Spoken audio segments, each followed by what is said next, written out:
ज़रा नम हो तो ये मिट्टी बड़ी ज़रखेज़ है साक़ी। और यकीनन जब हम अपने होनहार ज़बरदस्त सपूतों को देखते हैं जो हर फील्ड में अपनी पेशा वराना महारत, अपनी रिसर्च, अपनी काबिलियत के झंडे गाड़ रहे हैं, तो यही मिसरा जहन में आता है। आज आपकी मुलाकात कराते हैं लालिया की चिनाब नगर की रिहायशी और ऑक्सफोर्ड यूनिवर्सिटी में कैंसर रिसर्च करने वाली हमारे साथ मौजूद हैं सितारा बुरूज अकबर साहिबा। और ये वैसे तो इन्होंने 5 मुख्तलिफ वर्ल्ड रिकॉर्ड्स इन्होंने होस्ट किए हुए हैं, लेकिन हाल ही में इन्होंने जर्मनी इनका जाने का इत्तेफाक हुआ। ये अपनी रिसर्च कंप्लीट कर चुकी थी और इनकी रिसर्च को, इनकी काबिलियत को सराहा गया। आपको बताते चलें कि हाइडलबर्ग जर्मनी में यूरोप का सबसे बड़ा कैंसर रिसर्च सेंटर है जिसको DKFZ कहा जाता है, और इनको वहाँ से भी दावत दी गई कि ये मज़ीद अपनी जो रिसर्च है वहाँ कंटिन्यू करें। She is aspiring to complete her PhD in similar subjects. आज हमारे साथ मौजूद हैं सितारा बुरूज और हमें ज्वाइन कर रही हैं बराह रास्त दुबई से। अस्सलाम वालेकुम सितारा, क्या हाल चाल है आपके? वालेकुम अस्सलाम, मैं ठीक हूँ, आपका क्या हाल है? आप भी इसी तरह चमकती जगमगाती रहें, मुल्क का नाम रोशन करती रहें। पहले तो मेरे व्यूअर्स जानना चाहते हैं आपकी कैंसर रिसर्च के बारे में। What were some of the key findings, और उसको इतना माशाल्लाह दुनिया में पजीराई मिल रही है, आप इसको किस तरह, how will you continue building on this research? For me my research is always centred around मेरे कंट्री के बारे में, कि मैं सोचती हूँ कि हमारे मुल्क में कैसी ऐसी प्रॉब्लम्स हैं जो कि हम एड्रेस कर सकते हैं, क्योंकि शुरू से मेरा ये शौक रहा है कि मैं पाकिस्तान के लिए और अपने मुल्क और कौम के लिए कुछ करूँ जो कि इंसानियत की खिदमत करे और मेरे मुल्क का नाम रोशन हो। तो my research was focused around कि जो बैरियर्स होते हैं डायग्नोसिस में, जैसे अभी अर्लियर आप डिस्कस कर रहे थे कि जेनेटिक जो कॉजेज़ है हमारे यहाँ अवेयरनेस नहीं है, और हमारे मुल्क के लोग जो है वो जानते नहीं है कि what Khud be what genetics is, और वी डोंट अंडरस्टैंड कि हमारे ऊपर हमारी लाइफ पे कैसे एवरीडे इफेक्ट करती है। तो मेरी रिसर्च ctDNA के ऊपर वर्क करती है, सर्कुलेटिंग ट्यूमर DNA में। अमूमन आपने सुना होगा बायोप्सी लेते हैं जब कैंसर का डायग्नोसिस करना पड़ता है, वो काफ़ी कॉस्टली होता है, और उसमें लोगों को यही होता है कि मैं जी अगर मुझे कैंसर हो गया तो मेरा खर्चा बहुत ज़्यादा हो जाएगा, मैं चेक नहीं करा सकता, मुझे समझ नहीं आती। तो circulating tumour DNA is a low cost and more effective way एक चेक करने का बायोमार्कर्स के थ्रू, कि आपको अगर कैंसर है तो सिग्नल्स देता है कि आपके ब्लड का सैंपल लेते हैं बस, और एक पैनल डिज़ाइन किया होता है, तो ब्लड के सैंपल के अंदर से ctDNA को एक्सट्रैक्ट करके इसको एम्पलीफाई करते हैं, फिर उसको टेस्ट करते हैं, पता चल जाए कि बंदे को कैंसर है कि नहीं है और किस type. And it is far less invasive, it is far more cost effective and it can be scaled up, जो कि बड़ा इंपॉर्टेंट होगा। बिल्कुल एग्जैक्टली, और इसको ऑलरेडी ट्राई किया जा रहा है इन सम कंट्रीज इन अफ्रीका, और in terms of non invasiveness and safety it's much better compare to the other options.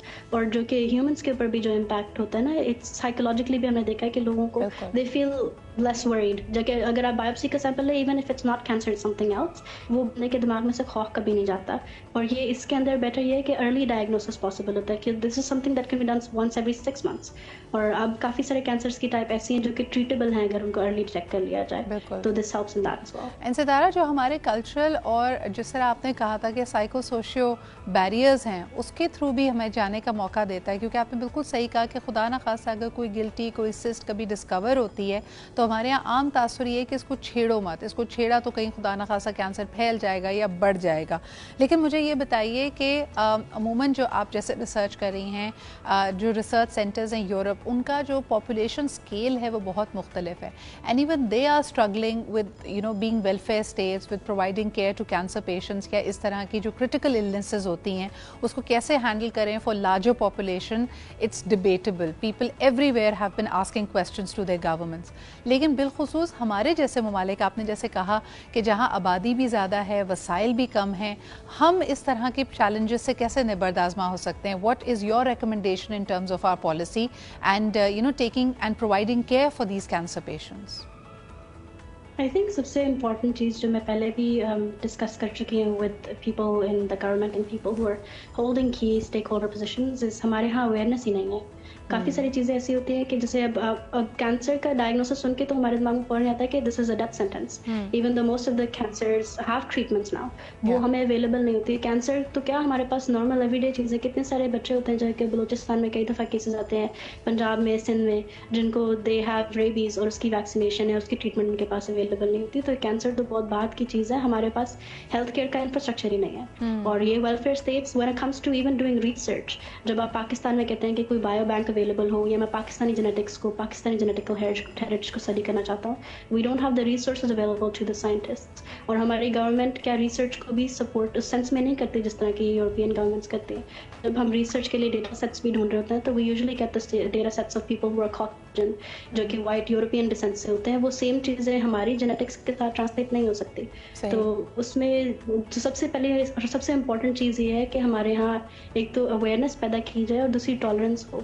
हमारे डॉक्टर्स भी कई दफ़ा अगर पेशेंट आता है और वो किसी चीज़ के बारे में कंप्लेन करता है तो हमारे डॉक्टर्स के पास भी इतनी अवेयरनेस नहीं होती कि वो उनको सीरियसली ली जाए। For example if a lady comes and she complains about pain और वो कहती है कि मुझे तकलीफ हो रही है, मैं दर्द में हूँ, ये वो, तो डॉक्टर उसको सीरियसली नहीं लेता। वो कहता है कि ये तो जी ड्रामा कर रही है। Again, लेकिन मुझे ऐसा लगता है इसमें भी सितारा बहुत सारे और फैक्टर्स होते हैं ना। जिस तरह हम कहते हैं कि गवर्नमेंट सेक्टर में, पब्लिक सेक्टर में, ना सिर्फ पाकिस्तान बल्कि दुनिया के तमाम ही सेक्टर्स में ओवरबर्डन भी है doctors. So I think they try to do their best, लेकिन yes these cases and such incidents are also prevalent. तो मुझे ये बताइए कि एक और डिबेट जो की जाती है पाकिस्तान में, और अभी हम जैसे जब थैलेसीमिया की भी बात कर रहे थे, of having a cancer registry, और आपका भी इशारा lack of information, lack of data, lack of research की तरफ है. How helpful would a national level cancer registry be? It would be, I think it would be life-changing for people who both do research and the people who benefit from that research. Right. कि अगर हमारे पास ऐसा का data available हो, जो कि पाकिस्तान में talent की कमी नहीं है। पाकिस्तानी रिसर्चर्स जो जाके यूरोप में जाके रिसर्च करते हैं, या अमेरिका में या यूके में जाके रिसर्च करते हैं, वो अपने मुल्क के लिए ज़्यादा खुशी से रिसर्च करें और वो अपने मुल्क की प्रॉब्लम्स को ज़्यादा जल्दी एड्रेस करना चाहते हैं अगर उनको इस चीज़ में सपोर्ट किया जाए। So we have a national cancer registry और हमारे पास उसकी एक्सेस भी हो, फिर उसको जैसे अब इंग्लैंड में वी हैव जीनोमिक्स इंग्लैंड, जहाँ पे गवर्नमेंट का इनिशिएटिव है और वो जो है प्रोवाइड कर रहे हैं data for people to research on it, लेकिन उनके लिए उसको भी मेंटेन करना काफ़ी मुश्किल हुआ है। तो स्केलेबिलिटी और फिर हमारे इंफ्रास्ट्रक्चर की भी बात आती है, जहाँ पे हमारे पास हेल्थ केयर सेंटर्स नहीं है अपनी पॉपुलेशन को ट्रीट करने के लिए। वहाँ पे ये definitely I think hospitals like Shaukat Khanum, जो कि मेमोरियल ट्रस्ट हैं, जो कि फंडिंग जिनको कॉम खुद कर रही है बजाय इसके गवर्नमेंट के ऊपर उस चीज़ का बर्डन है, they can start this initiatives as well, लेकिन गवर्नमेंट की सपोर्ट डेफिनेटली उसमें ज़रूरी होगी क्योंकि this is data that needs to be managed safely. काफ़ी लोगों को ये भी obviously have privacy and data concerns कि जी मेरा जेनेटिक इन्फॉर्मेशन ले रहा हो, जो कि बहुत वैलिड है कि मेरी जेनेटिक इन्फॉर्मेशन ले रहे हो, उसके साथ करोगे क्या। तो उनको पहले समझाया जाए कि भी आपकी ये these are the possible concerns that could be, और ये हमने इस तरह एड्रेस किया गया और फिर उसको सिक्योरली मैनेज किया जाए और फिर एक्सेस हो उन लोगों की जिनको उसका चाहिए। I think you spoke from the heart because it's a subject of passion and interest for you. लेकिन सितारा, आखिरी सवाल आपसे ये करना चाहूँगी कि आपका अब तक का ये सफ़र कितना आसान या कितना कठिन था? What were some of the key challenges that you had to face, because you know from Chenab निगर to becoming an Oxford researcher, I'm sure इसमें बहुत सारे उतार चढ़ाव आए होंगे. If something that you would like to share with people and your greatest learning out of these experiences.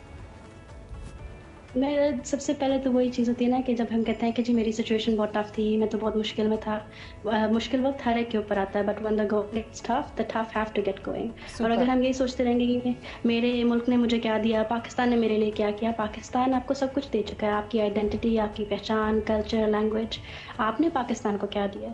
तो वो सोच के आपका पर्पस अगर आपसे बड़ा हो, मैं से हम निकल के अगर हम हो जाएं और हम अपने पूरे सोसाइटी के बारे में सोचें तो आपकी ज़िंदगी ज़्यादा मीनिंगफुल भी होगी। अगर मैं सिर्फ ये सोचूं कि जी अगर मैं एक maybe I can become like a public speaker or I can become a teacher or I can become someone who's, ये सारे नोबल प्रोफेशंस हैं, लेकिन उसका थॉट प्रोसेस मैटर करता है आपके पीछे कि अगर आप ऐसे करें तो शायद आप सिर्फ एक बंदे की ज़िंदगी अपनी चेंज कर सकें या दो बंदों की। लेकिन अगर आप ये सोचें कि मैं सोसाइटी के लिए बेनिफिट करना चाहता हूँ तो हम इकट्ठे मिलकर एफर्ट के साथ हम पाकिस्तान जो है फ्यूचर को बदल सकते हैं। Absolutely. और अगर आप definitely when it comes to like मेरी स्पेशलाइजेशंस कोई एक नहीं है। मैंने कैंसर रिसर्च में किया, मैंने anti money laundering and counter terrorism financing में स्पेशलाइज किया, मैंने कम्युनिटी सर्विस में और डिप्लोमेसी में।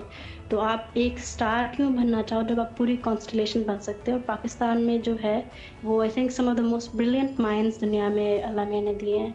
ख़ासतौर पे आजकल के जो बच्चे हैं आई फाइंड के फ़ोन्स के साथ अटैच्ड हैं सोशल मीडिया पे। हम कहते हैं कि जी Thank you so much, Sitara. I think you know I really like that analogy of the constellation, and I think you've stayed true to your word and to your name. बहुत बहुत शुक्रिया for these very inspiring words, and please continue doing this brilliant service to our community and to the world at large. क्योंकि आपकी जो researches हैं वो सिर्फ किसी एक तबके, किसी एक community के लिए नहीं, it is going to be a torch bearer for the entire humanity. और तभी हम कहते हैं कि जो भी इर्तिका होती है, evolution आती है, उसमें किसी एक शख्स के सहरे पे आप कामयाबी का सहरा उसके सर पे नहीं सजा सकते. It is the the ambition and the hard work of so many people. So thank you so much Sitara for being here with us. लेते हैं जी हम एक छोटा सा break and we'll be right back.